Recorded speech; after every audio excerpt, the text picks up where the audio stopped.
little bit.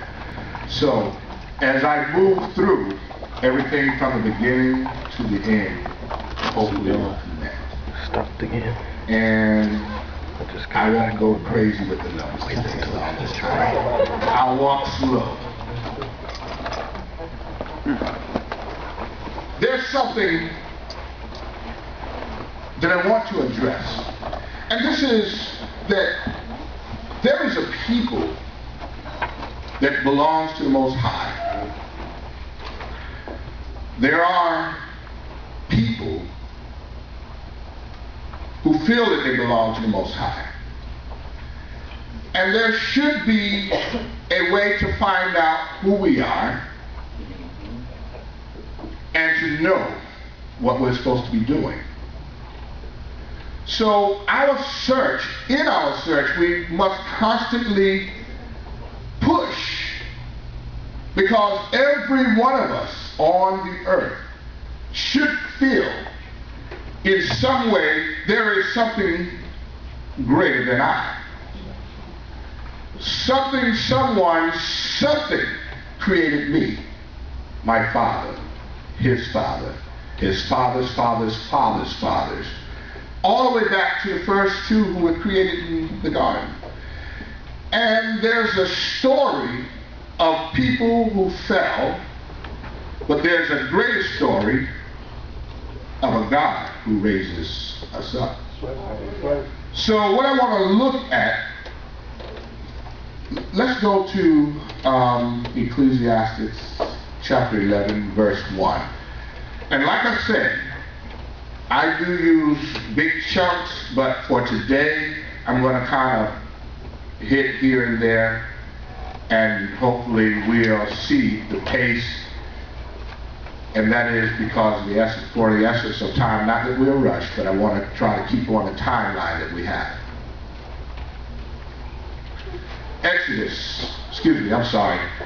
Ecclesiastes chapter 11, verse 1.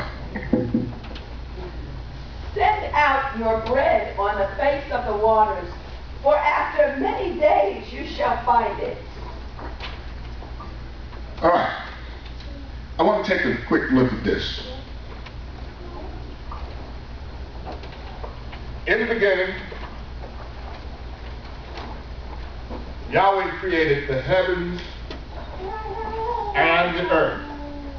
Now we know that's what happened from the beginning because he told us. Who else was there? Don't have to ask.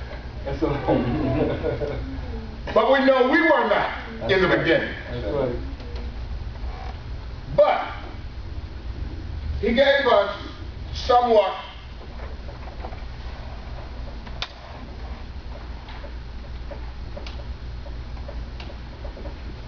an understanding of creation.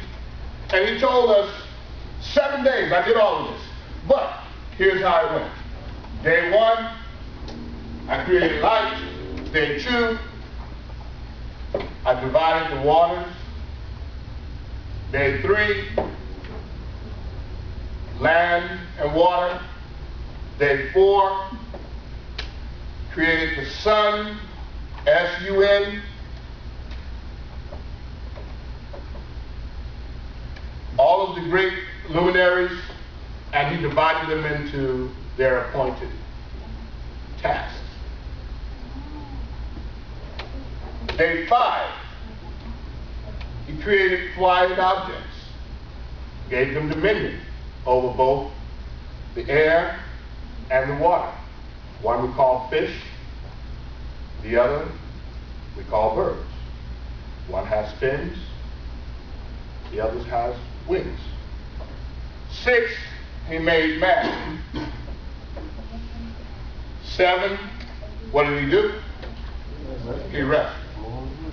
This is the foundation of what we come from. These principles, of which I won't really go into heavily, they sustain the earth and all in it. The only one that I will really kind hover around is day 3.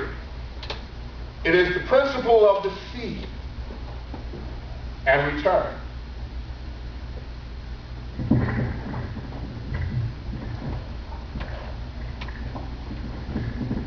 This principle is in everything, even to the master himself being raised up. This I will say. It's kind of funny that the sun is here on the 4th day, but we had light on the 1st day. And I'm just going to get right to it because probably most of you may have heard me say this already. But the sun was S-O-N, light, and not S-U-N. And I love pointing that out because what he gave us in the beginning was our redemption. Because he gave us a light. When you fall into darkness, what do you need? Light. So he gave us in the very beginning our redemption. So we were actually redeemed before the fall. See, the fall just hadn't happened yet. But what was in place, okay, all right, just in case I have to prove it, and this is quick. When he said, let us make man, okay. When he said, let us make man, someone else was there. And can we just say, for argument's sake, that the light was there? The same light that's going to be in the end, according to Revelation, for there shall be no need for the moon nor the stars, because the Lamb will be the light. Oh, yeah. I mean, that was quick, right? Okay, so we're good. So we know that the Son of Man, but he had not yet become the Son of Man. That was only manifested after the fall of man. All right? Now, let's look at the redemption plan. All right, now, let's go into Psalms chapter 8, and let's look at verse 4 through 6. Read that, please. Here's a question we must ask. Who? What is man that you remember him, and the Son of Man that you visit him? Yet you have made him a little less than Elohim, and have crowned him with esteem and splendor. You made him rule over the works of your hands. You have put all under his feet. Now, just in case you're taking notes or you need notes or you want a Brit or New Testament witness, there's Hebrews chapter 2 verses 6 through 7 will say the same thing. But it says, somewhere one has witnessed saying, what is man that thou art? You are reminded, you remember him, and the Son of Man that you look after him. There's something in this. 2 parts. What is man? This first part, in looking at this, really trying to figure out, there's a 2-part to this. What is man? It must be talking about carnal man, mortal man, based on my research and what I was able to find, because it gave me an indication that this first, what is man, is talking about who are we. So who are we? Bishop Robinson, who are we? There's something special about who we are. Because there's something special. How is it that we can come from states and hours away and have the same intent about serving Yahweh, loving Yeshua, keeping his commandments? How is it that we can be spread out from whatever country we have hailed from? When history says that we have to be somewhat descendants of Africa based on our complexion. And based on the treatment that we receive, it might be so. I don't know. I mean,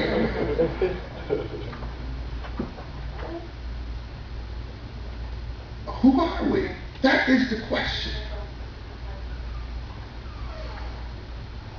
Let's go to Psalms chapter 9,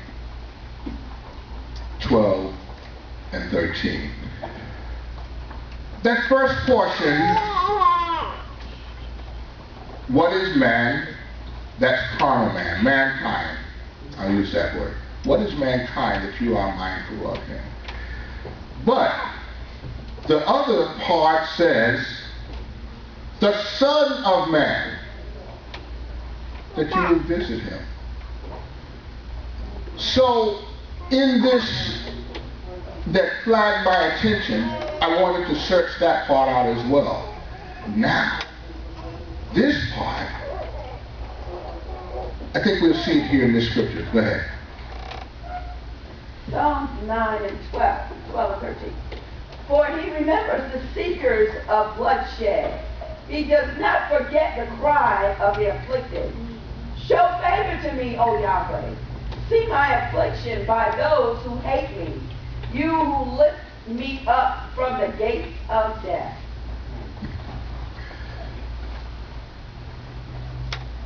For he remembers the seekers of bloodshed. And so actually, this is talking about those who have been afflicted. So if those who have been afflicted, he's saying, I remember them. So there's something that tells us there's a stretch of time, because he remembers. So if he remembers those who have been afflicted, that means during their time of affliction, they must be calling out, or they're going through. Something tells me that there's something happening, but they may feel that they have been forgotten. But he's saying here, he has not forgotten. Let me do this. Go to Genesis 15, 13.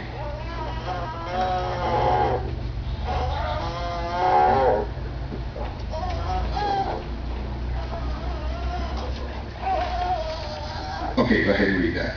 And he said to Abram, know for certain that your seed are to be sojourners in a land that is not theirs, and shall serve them, and they shall afflict them 400 years.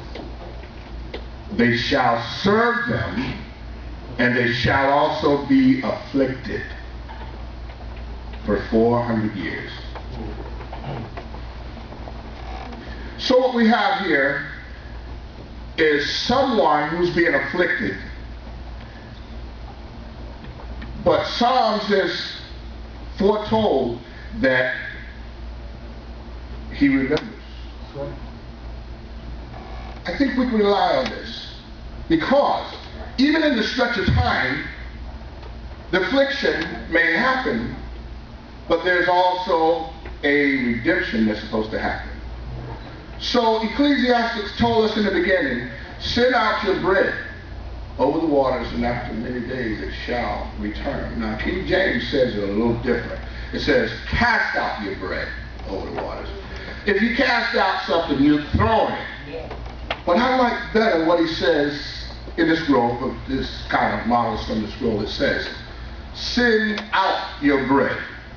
So can we just maybe put a couple of things together, like, what is man, and the other one that says, what is man that you visit him?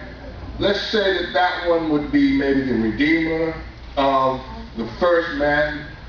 What are we? Or who, may I ask, are we? This is the question we need to ask.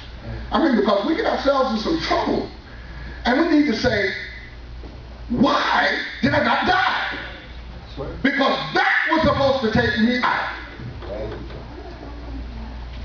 And it could be stuff that we've done on our own.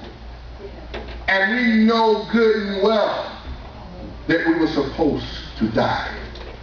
I mean, Adam, I don't see anywhere that he made more than one sin. But look what happened to the whole world. Because one man who sinned, I know, we always blamed it on the woman, but he charged the man. Right. But then the man turned around and said, it was the woman you gave me. In other words, I'm blaming you because you gave me the woman. You knew she was going to get me in trouble. You knew I was going to fall. But he told the man, and he made him, and I'm just going to say, he made him priest of the home. If a woman makes a vow, I'm going into the Torah. If a woman makes a vow, Yahweh hears it, he honors the woman. If she's of her father's home, her husband here, the father here, he nullifies it, Yahweh honors the father. If she is a married woman, Yahweh hears, her husband hears it, he nullifies it, Yahweh honors the husband. So whose fault is it? Adam didn't do his job. Right. Can you take some of this chair out? Adam didn't do his job. If he had nullified what Eve done, yes, there was going to be payment. But he didn't. And look what happened. All of the earth is waiting to be redeemed. Even the animals. So, let me just kind of jump back into where I'm going with this. He told us about the 7 days that he created everything. He also told us that he did nothing. And then he gave it to us and said, here's a piece of eternity. If you keep it, you honor it, you can live in it. But I want you to remember that it is eternal. These other days, you can work. You can work 6 days. But this one, now this is what he told us later on, right? But they lived this out from the very beginning. 6 days you work. And he said, this one is mine, but I give it to you as a gift. That's good. Now, here's the thing. We can either live in it or we can die in it. But his preference is that we live. Yes. Amen. All right, so that's who. Let's see what happened. Like I said, I'm just going to kind of hit some spots. Let's go to Nehemiah chapter 9, verse 16. And we know, here's the long gap. They came out of Egypt, Adam and Eve fell, events happened, different things happened. And he was bringing them back in, made a promise to Abraham. And when we read Genesis 15:13, he said, know for certain that your seed shall be sojourners in the land for 400 years. Now, how many years was it when they came out of Egypt?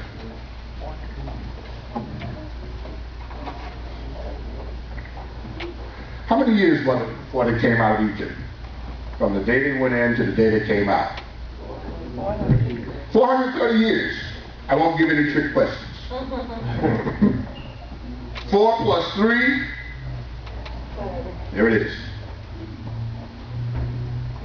Did Yahweh make a mistake when he said, know for certain your seed would be sojourners in a land that doesn't belong to them for 400 years?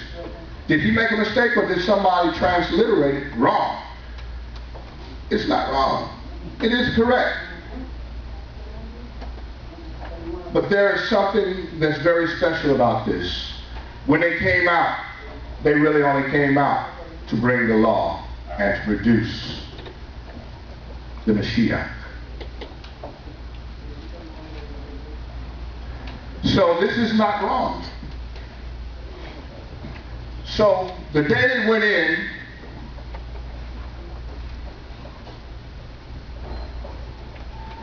the day they came out was what? Passover. That was the day he went in. How do we know? Because he told us afterwards. Exodus chapter 12. He told us what happened. It's the same thing he did with Adam, Moses. He went back and told him what happened after he already did it. So now, after they came out, he comes and he tells us when they came out. The day you leave is the day you came in. It was 430 years earlier. So was this a mistake? No. But there was something that they had to do. They had to put the blood over the mantle.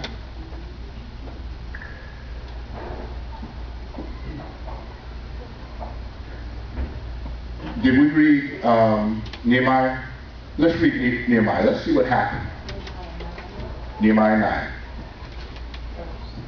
verse 16 and 17. But they and our fathers acted proudly and hardened their hearts and did not obey your commands. And they refused to obey, and they remembered not your wonders that you did among them, and hardened their necks. And in their rebellion they appointed a leader to return to their bondage. But you are a forgiving Elohim, showing favor and compassionate patience and great kindness, and did not forsake them. Sounds like grace to me. They sinned against him, and even though they sinned, he still brought them out and took them to the promised land in the span of time. And it's more about the redemption of man than the destruction of man. Send out your bread, and over many days it shall return. There seems to be a law of return working.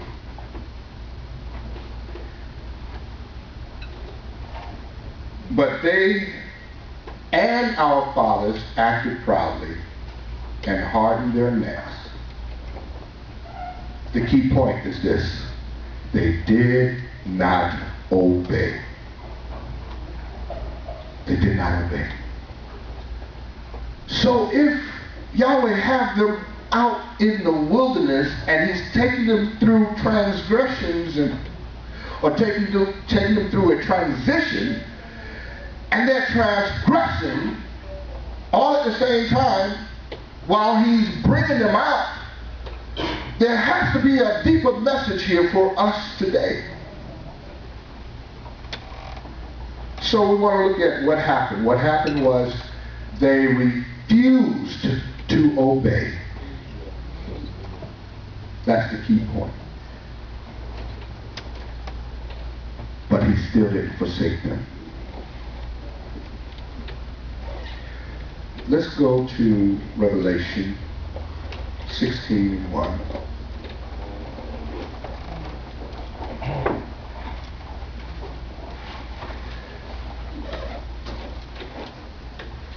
So now today, let's ask the question: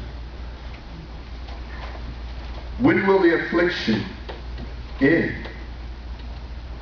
All right, I know Emancipation Proclamation happened 1865. But that was over 300 years ago. What's happening today? Why aren't we still having problems in economics, in health, in, can I say it, families? Why can't we stay together? Why are fathers ready to leave home? And watch this. Look at the time that we're in now. And look what's going on with the weather. Look at the unrest in all the nations. Look at the economic disparity that's getting ready to happen more and more. You're going to see fathers say it's time to go. I mean, we've seen it before. I think someone will step in and help them. Maybe the government will help my wife and my children if I'm not in the home, because they promoted that. Yeah, that's true.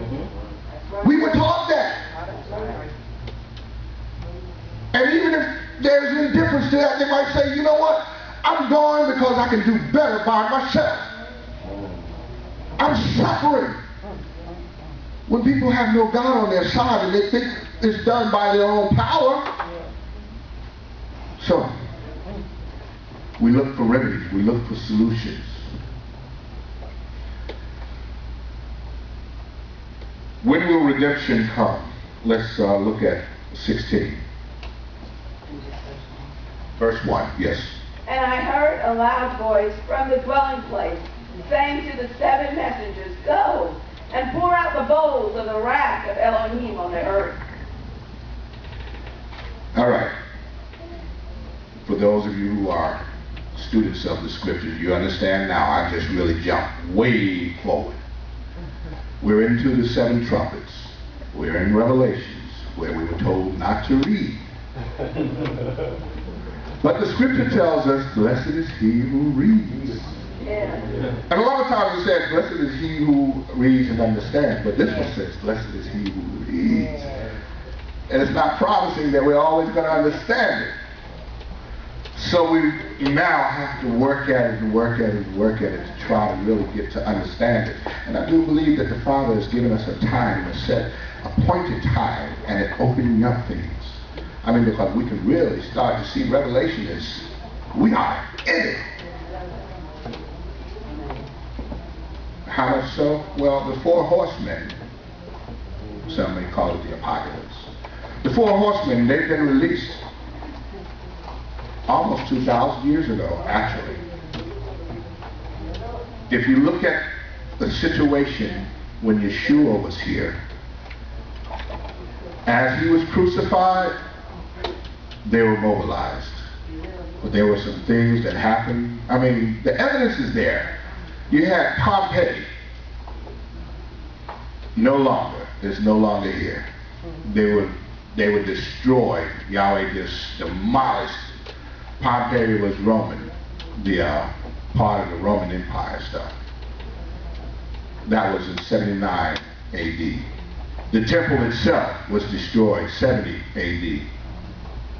73 AD, Masada happened, and those who were part of Israel, who were down up on Masada, held out for another 3 years and fought. And they were also taken out. Now, let's go to verse 4 through verse 6. And the third messenger poured out his bowl on the rivers and fountains of water, and they became blood. And I heard the messenger of the water saying, you are righteous, O Yahweh, the one who is and who was and who shall be, because you have judged these. Because they have shed the blood of the set-apart ones and prophets, and you have given them blood to drink, for they deserved it. Yes, go ahead and do something. And I heard another out of the altar saying, yes, Yahweh, El Shaddai, true and righteous are your judgments. Now, he told us that he has not forgotten us. So there's a time of affliction, but there's also a time of redemption. So we can probably say that the time of affliction may be still of present. Maybe not as so much for us as a culture of people, African descent, African American, or whatever label. But there's still an air of inequality when it comes to people of color in this country, and I can say probably other places as well. We've made it to the White House, and still we're being mistreated. That's right. True.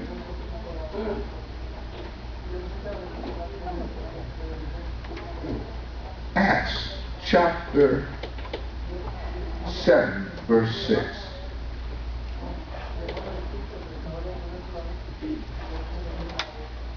And Elohim spoke in this way, that his seed would be sojourning in a foreign land, and that they would be enslaved and mistreated 400 years. So was this a mistake? I don't think so. I don't think this is a mistake, because Acts is now speaking of the time of Messiah. So we have come forward another 1,500 years with this scripture. And he still says what? Read it again, please. And Elohim spoke this in this way, that his seed would be sojourning in a foreign land, and that they would be enslaved and mistreated 400 years.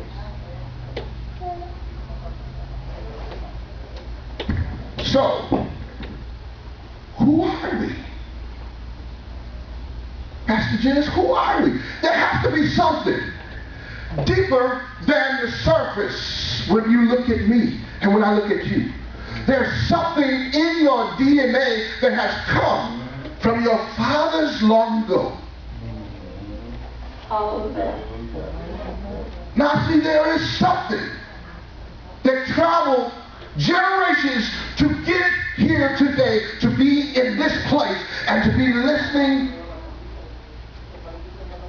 and participating in this service. Someone got you here today. Wasn't it a ship that came across the ocean? It had to be something that got you here because you had an appointed time. Hallelujah. What's the appointed time? This right here was the time of light. But we also see what here? Pass over. So who is man that you are mindful of him?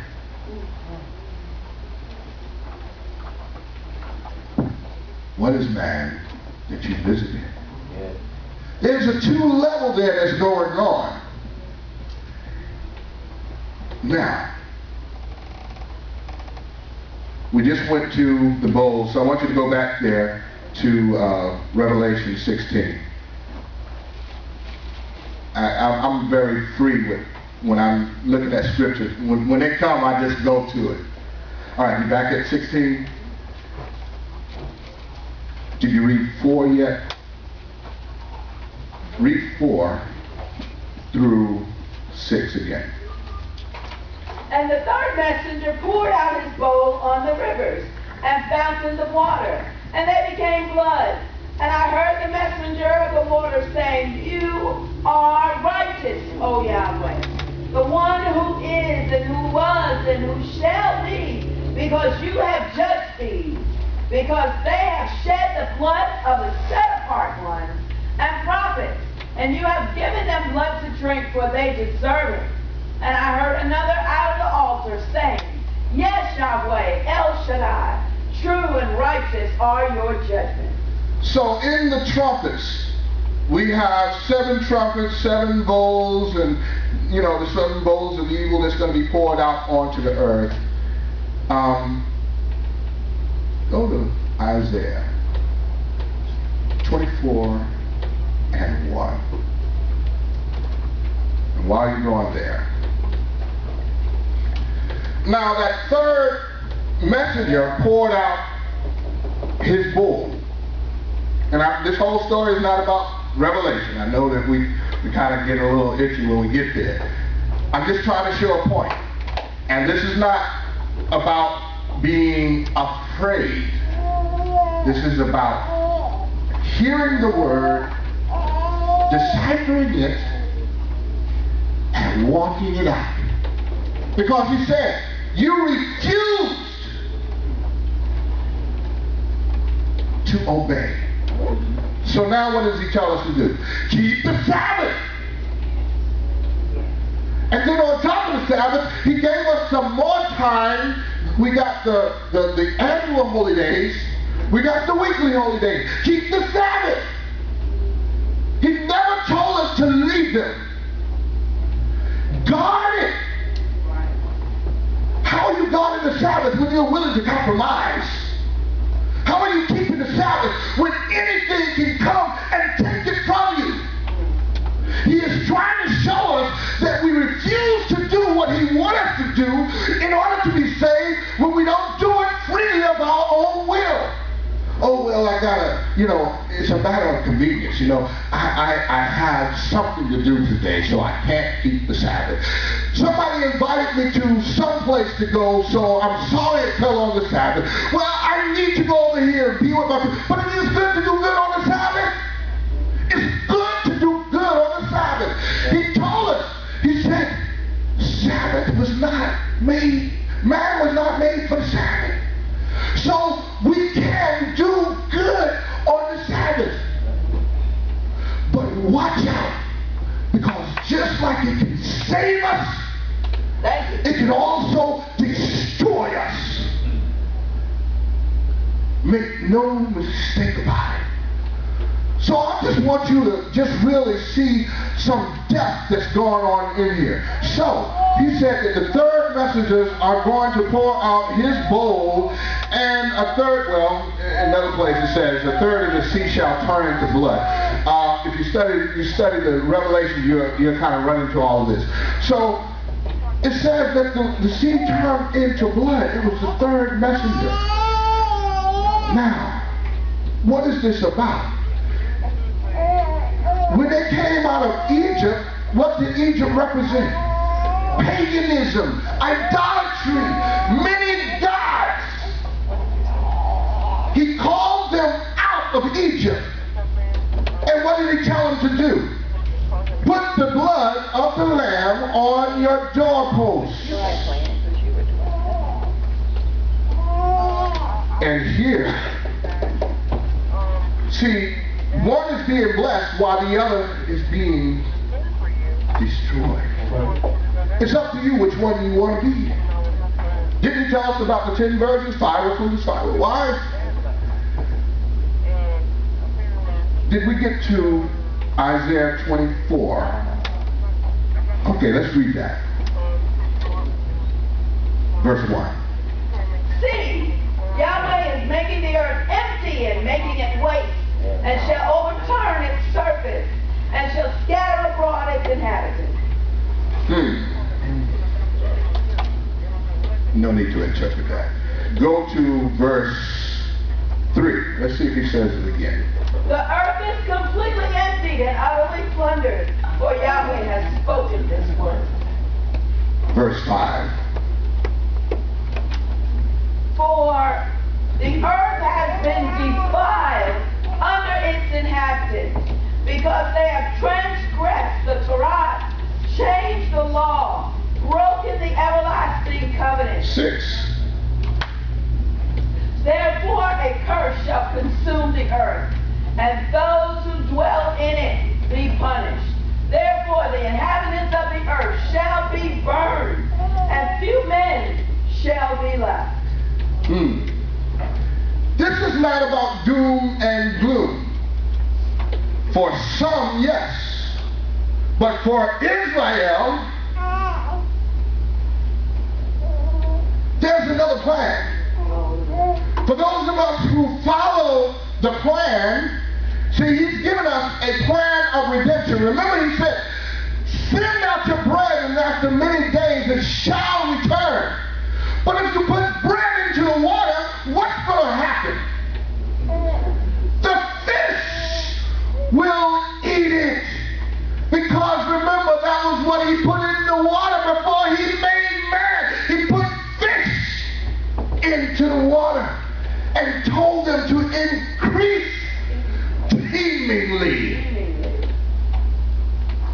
But because you do not follow my Torah,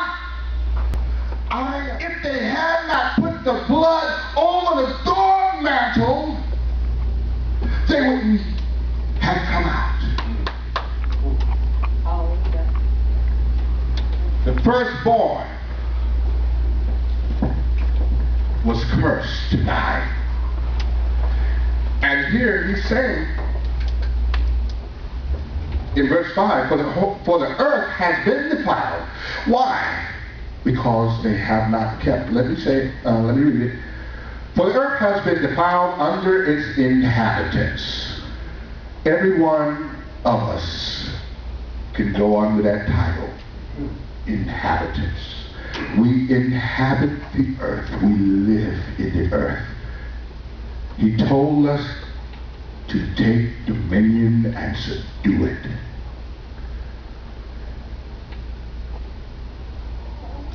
Follow the principles that he has already set forth.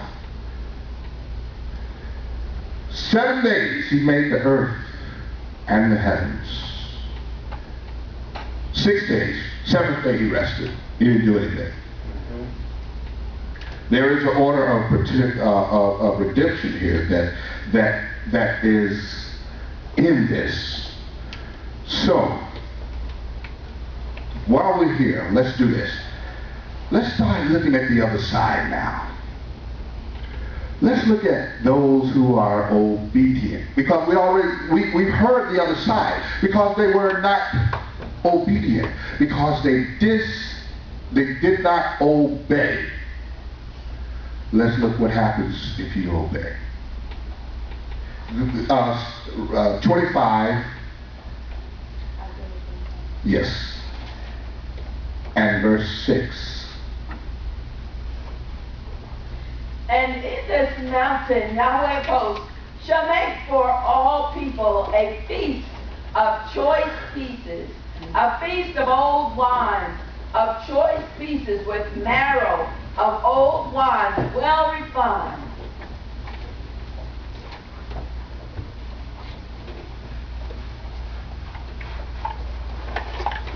All right. So now we're going to start looking at where are we in this? He says that he's preparing a feast for others. And you can stay right there. If you have your scriptures open, look at chapter 24 and verse 15.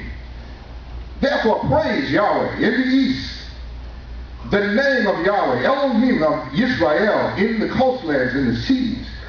From the ends of the earth we shall hear songs of splendor to the righteous one.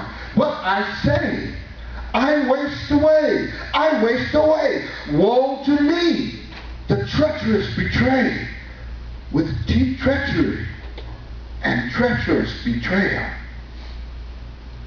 These are people, we can probably say, defied foolish, because some are being delivered while others are being destroyed. And these are the messages that we get in Revelation. And I understand why, it scares us to read it. But it also says, blessed is he who reads it. It's not telling you that you have to understand everything right now. Because you may understand it by and by. But the thing is, read it and understand your future if you don't obey everything that comes before that. So, we need to know, who are we? Casting out bread. You cast out bread, there's fish that's going to eat it. But he said there's a return that's going to happen. Maybe it's the fish that will return. I remember reading about Yeshua telling the disciples to cast their net on the right-hand side, and after having trouble all night long, they brought in 153 fish. And they shall be known as the sons and daughters of Elohim.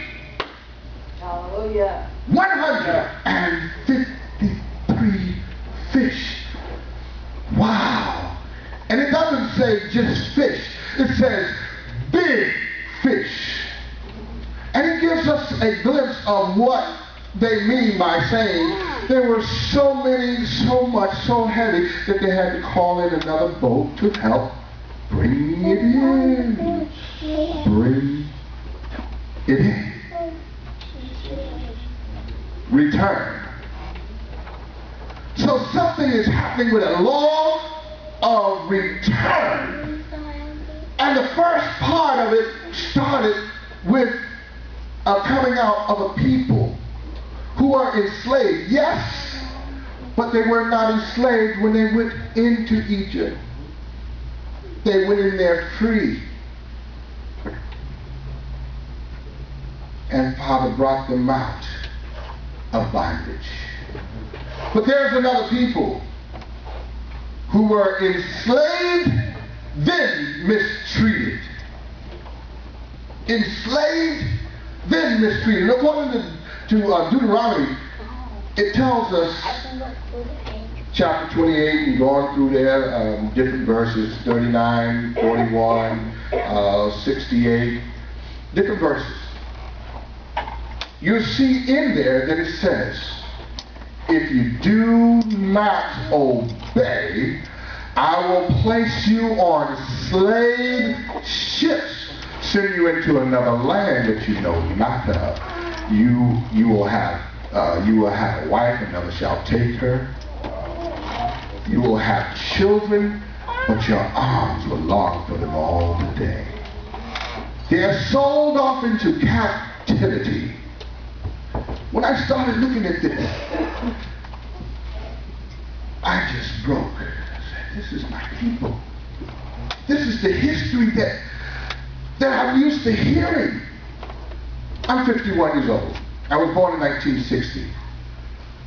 I don't have a whole lot of memory about a lot of the oppression because my father, he could probably tell more, but from his treatment, he left the South and took us north. And this is basically what I know. He didn't speak a whole lot more other than that. But I know he left the South because of racial inequality, the mistreatment. We'd come back to visit because we have family here. I don't remember black bathrooms and white bathrooms. I didn't see that. But I was alive when they said it happened. I didn't see anyone hanging from a tree. Cursed is every man that hangs from a tree. So there's got to be something that's tied to this. There has to be a curse. I know I'm blessed and highly favored. I know I heard all of it. But there is something that tells me if I look back, if I trace some events and maybe some people, maybe if I trace just maybe what they taught me about this lady called Harriet Tubman, they called her Black Moses. Maybe if I look back hard enough in my heritage, then it will teach me traces of who I am.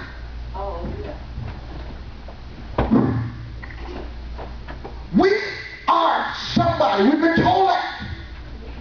But now what we have to do is understand that we are somebody. And if we are somebody, what should we do? Send out your bread into the waters, and after many days, it shall return. But just in case we miss that, then maybe should we go to something that we can start to try to understand, that maybe if I eat the Passover bread, that when the destruction of the 7 messengers, we call them messengers, because they come back and forth from the earth to heaven, and they bring the information, and they take the information. Angels, Catholicism. If we know that Revelation has to be true because this is the testimony of Yeshua, then we have to know that it's going to happen. Merely because it hasn't happened yet.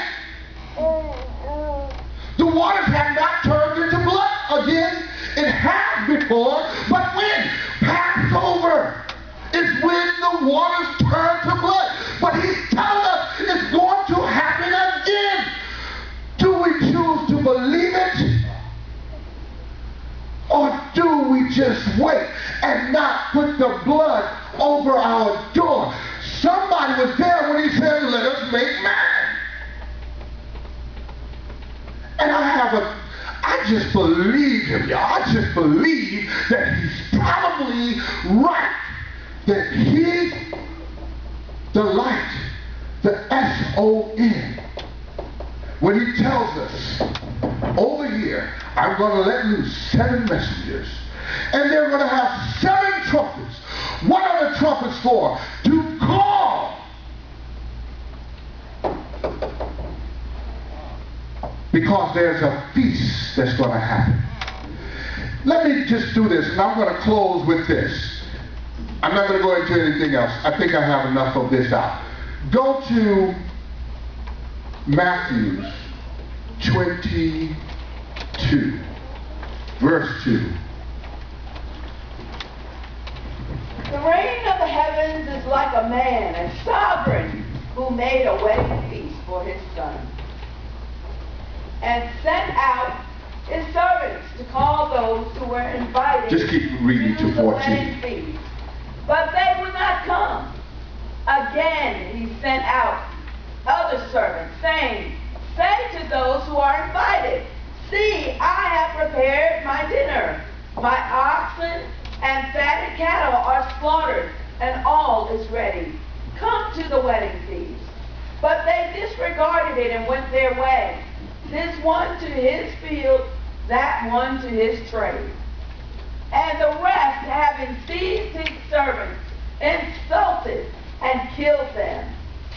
But when the sovereign heard, he was wroth, and sent out his soldiers, destroyed those murderers, and set their city on fire. Then he said to his servants, the wedding feast indeed is ready, but those who were invited were not worthy. Therefore, go into the street corners, and as many as you find, invite them to the wedding feast. For those servants went out, and those servants went out into the street corners, and gathered all whom they found, both wicked and good. And the wedding hall was filled with guests. And when the sovereign came in to view the guests, he saw there a man who had not put on his wedding garment. And he said to him, friend, how did you come in here not having a wedding garment? And he was speechless. And then the sovereign said to the servant, bind him hand and foot, take him away, and throw him out into outer darkness. There shall be weeping and gnashing of teeth. For many are called, but few are chosen. I really need not say anything else, really. But just in case there's some things, let me just point out some elements. And I really won't go through each of them. I just spit some out that I know you'll catch. First of all, he sent out his servant. And he invited to the wedding feast. And he sent him out again. And then he sent him out again, and again, and again. And I looked at this. There's another witness over in Luke, the 14th chapter, that would pretty much read the same way. But there are some elements there that are different. And I was very torn as to which one I wanted to use. And not until I spoke it, I went to one. I spent a lot of hours going back and forth. No, I can't leave this out. I can't leave that out. But this is the point. Here, he says, come to the wedding feast 7 times. 7 times. And this is what makes the difference between the two. But 7 times, he says, come to the wedding feast. But then, 2 of those 7, he said, wedding garment. Friend,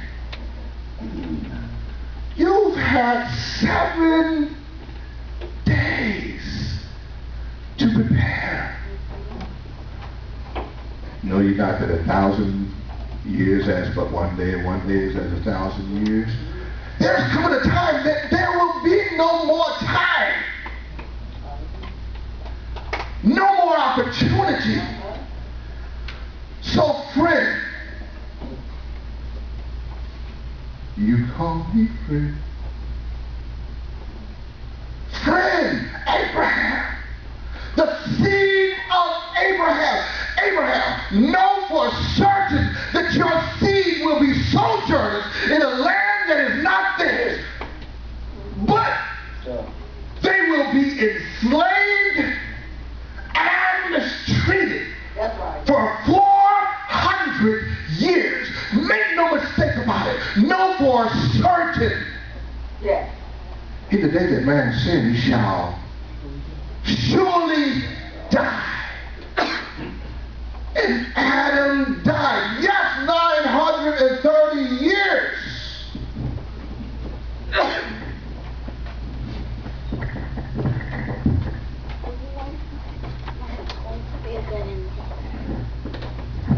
$930 years, a deficit of 70 years being less than one day. But if we add this 9 and 3 up, someone just kind of add that up for me. How much is that?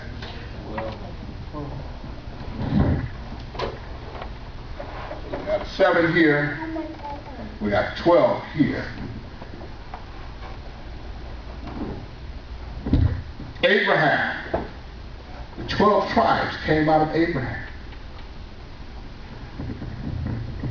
And 7 days to gather all of the house of Israel. But here's what he said. 6 days you work. But on the 7th day it's a Sabbath. Cease from all of your work and rest. Then another time he said, 6 years you work the land. But on the 7th, going into the 7th year, I will give you 3 years worth. So you will be putting out the old to bring in the new, because you would have so much. But when you get to the 6th year, leave it for the poor, that they may glean. You do no work on it. So could it be that every generation is being gleaned and gathered as we die to our fathers? And we go through judgment upon death, waiting till all be done. There has to be a millennial reign.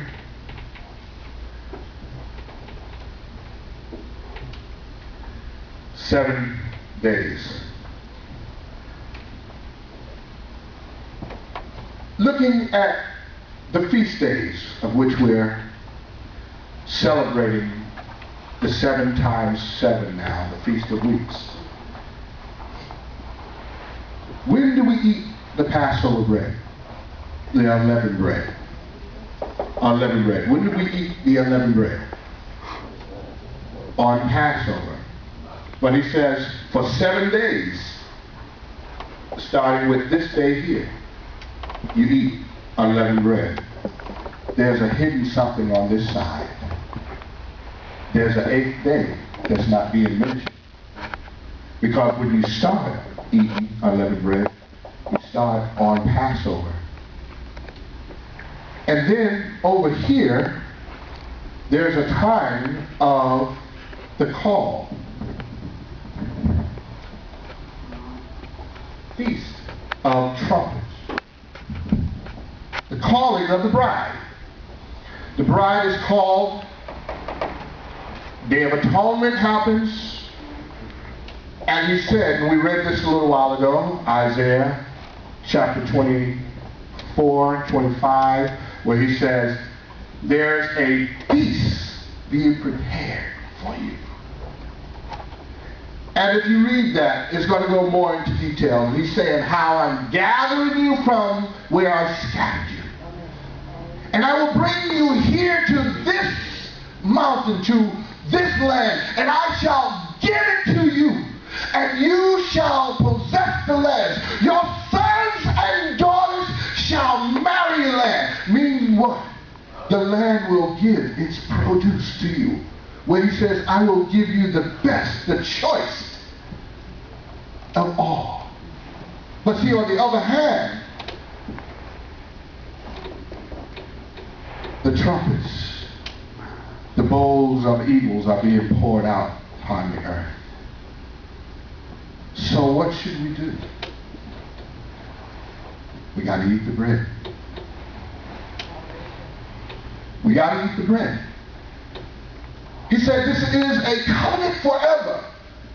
And because you in the wilderness did not obey, this is why they had to be scattered again. He already knew that there was going to be a time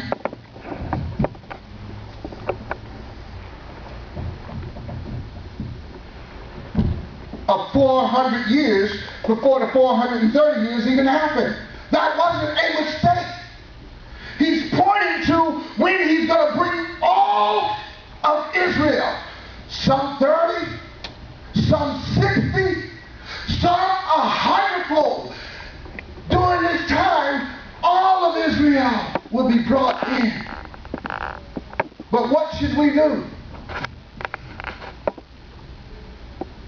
The master invited us to a feast. He set out to serve. You, because the word is in you. But when are we going to do what he has told us to do? Are we going to be as they were in the wilderness? Because their hearts went back to Egypt. We should eat the bread. Eat what bread? The Passover bread. What does the Passover bread do? It leads us into unleavened bread, which leads us into the Feast of Weeks, because we got to count 50 days, 7 times 7 plus 1, that's 50. And for someone who's been enslaved, they understand Jubilee. So the affliction for 50 years must cease, because we have to be released. All things must return to its original order. And Yahweh says, nothing of mine shall be sown beyond return. Oh, yeah. So here we are, a people who have been almost 7 jubilees. 50. 8 jubilees is 400. And this is what he said to us. In the 8th jubilee, I will come and regather you.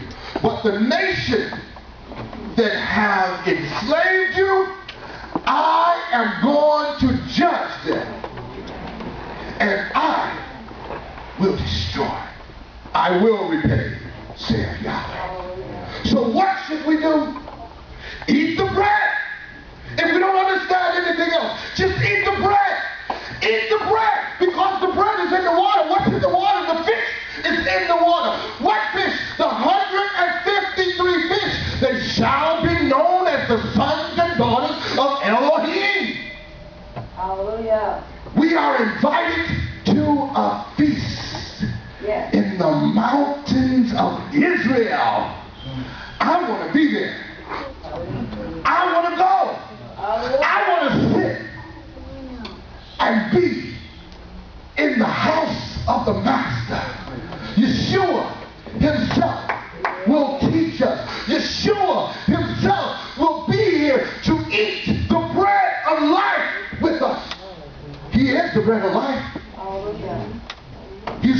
the life that was in the beginning. And he told us he was the bread of life. So why not eat the bread? Come on, give Father praise in the house.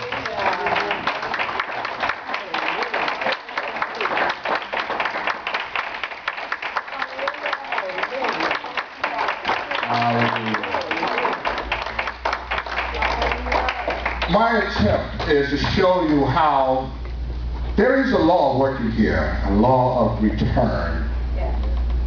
And he is bringing a people from every corner of the earth to return to him. Don't give up. Yes, we have been oppressed. Yes, we haven't got that job that we know we're more than qualified for. And we always have to train the one who's less qualified because they might be a different complexion.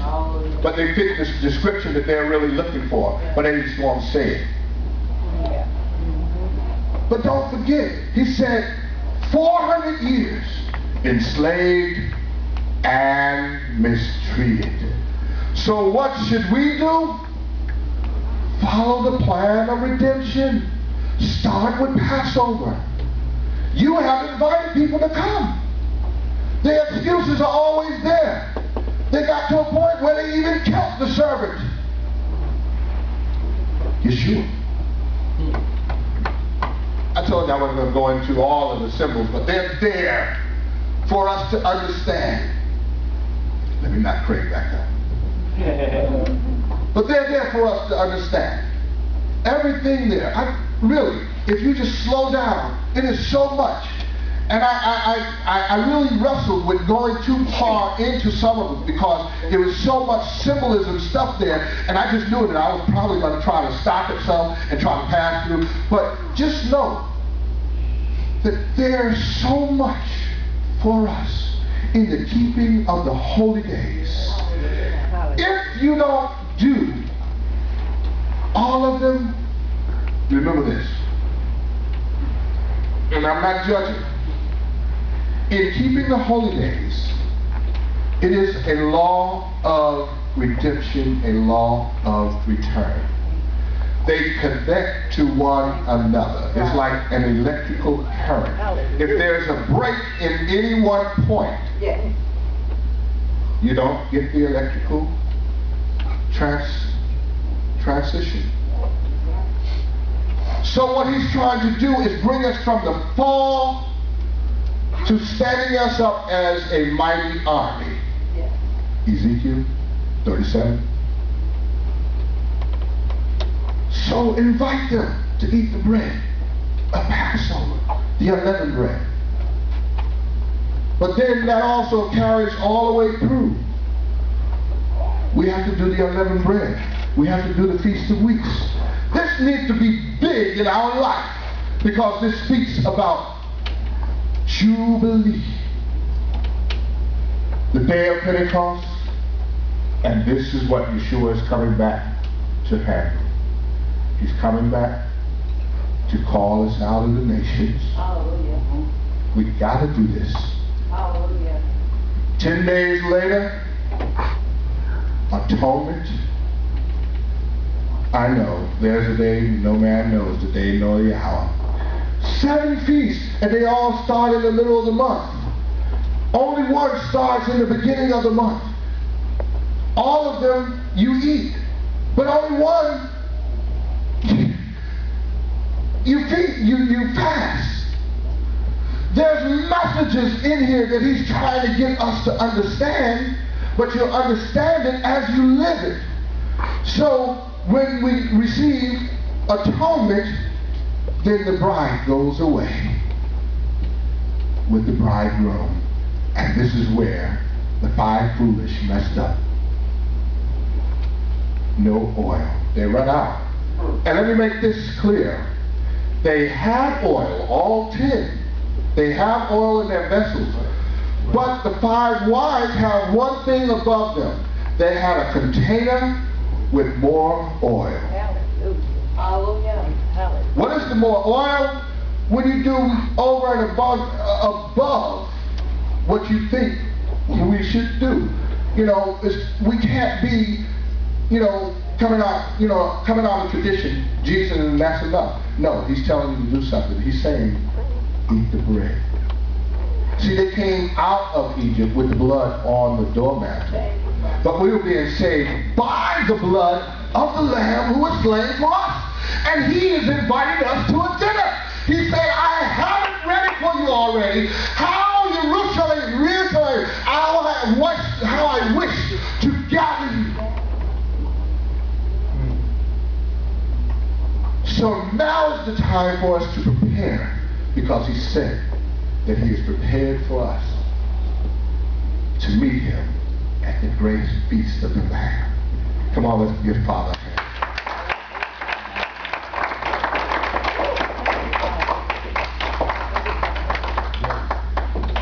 I'm going to stop here.